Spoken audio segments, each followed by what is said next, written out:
was a wild chase, weaving through several backyards at breakneck speed. Tonight, new details on the man behind the wheel, now at the center of an investigation spanning across the metro. It all started at an 80-year-old woman's home. I talked to the neighbor who says he was nearly a victim himself.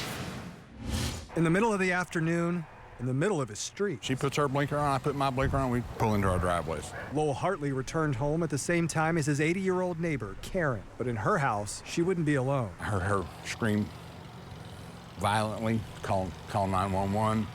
I walk across the street, or to the middle of the street. That's when he first saw 45-year-old Alan Ray Idell Jr.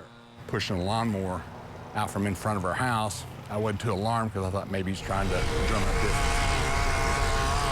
But then he went back to the garage. After her or something, it was more serious at that point. Hartley called 911, screaming at the suspect to get away from her. I'm telling him he needs to go.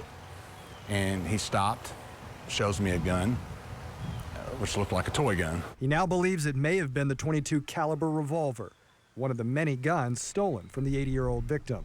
Pointed at my face and just like that, and then went like that and shot. Eventually, police say he got into her car, driving erratically out of the neighborhood, with Hartley in pursuit. I followed him, went down to May Avenue, and a car got between us and I lost him. But police didn't. Our helicopter kept sight of the vehicle as it made its way south through the metro.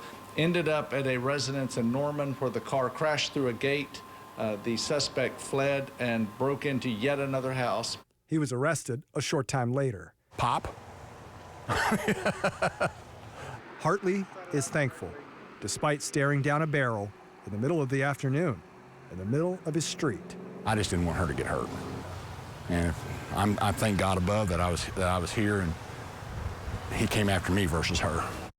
Now, police say that a separate Jeep in the garage was full of stolen items, including the victim's shotgun. They believe Idell intended to steal that car instead.